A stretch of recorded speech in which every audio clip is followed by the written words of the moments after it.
la AFIP, en su lugar, va a poner una agencia de recaudación y control aduanero para, según dicen desde el Gobierno Nacional, disminuir los costos y la burocracia. Nosotros estamos en contacto con el contador Juan Pablo Enríquez, que es además docente en la UADER y en la UNER, para conocer qué significa esta disolución de la AFIP y qué implicaría en tal caso. Buenas noches, ¿cómo le va, contador? Maxi Busti lo saluda.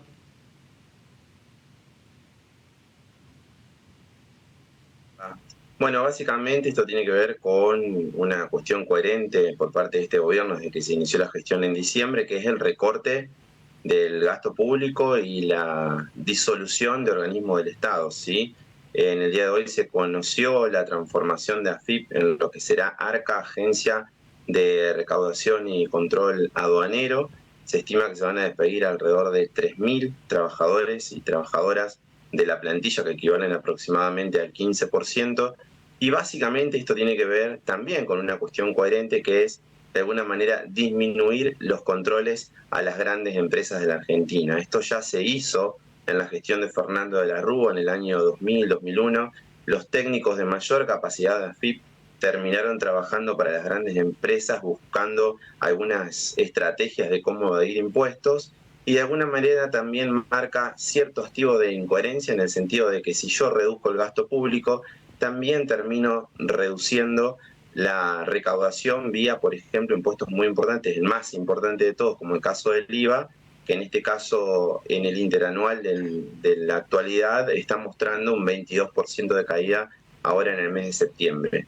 No es una buena noticia, porque una cuestión sería readecuar el funcionamiento del organismo sin despedir trabajadores, y otra cosa sería lo que se mostró en la actualidad, en el día de hoy, a través del decreto, donde gran parte de las familias trabajadoras de AFIP quedan sin sus actividades habituales, y obviamente esto generará otro vacío dentro del funcionamiento del Estado en Argentina, como es el caso del recorte a las universidades y el cierre de gran parte de los organismos de la nación.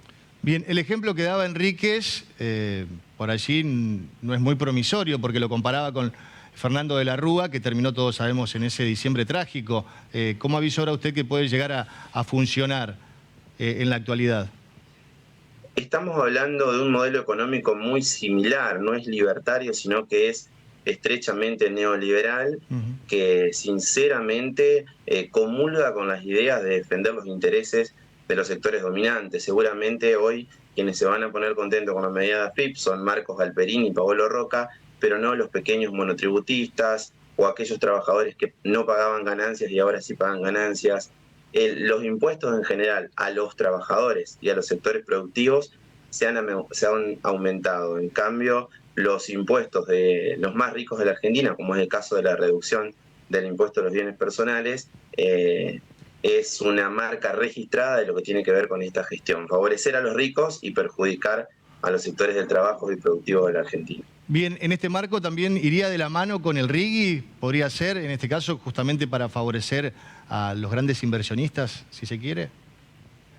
La aplicación del RIGI también está ligada con la implementación de la ley bases. De hecho, se pudo realizar esta medida del día de la fecha en virtud de haberse aprobado en su momento la ley bases, y obviamente tiene un sentido de destrucción de la industria nacional y la incorporación de inversiones especulativas extranjeras, que son las que terminan reduciendo puestos de trabajo en Argentina. Hoy salió un dato: cerraron 13.000 pymes desde el inicio de la gestión Milei, y se han perdido más de 260.000 puestos de trabajo, según información que proviene del mismo Estado, de la Superintendencia de Riesgos del Trabajo. Y en esta iniciativa, esta medida que toma el Gobierno Nacional en cuanto a la reducción del Estado, una más con la disolución de la AFIP, ¿cómo lo observa usted en el plano general con las diferentes medidas que está llevando adelante el Gobierno Nacional en materia económica?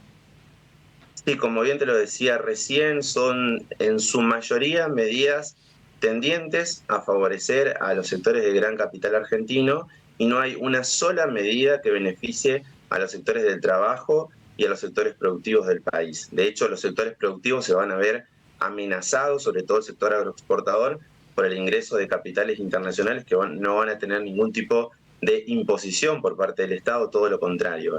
Quienes producen en la Argentina van a tener muchísimos más reglamentaciones y normas que cumplir que aquellos que vienen con capitales especulativos para jugarse sus divisas.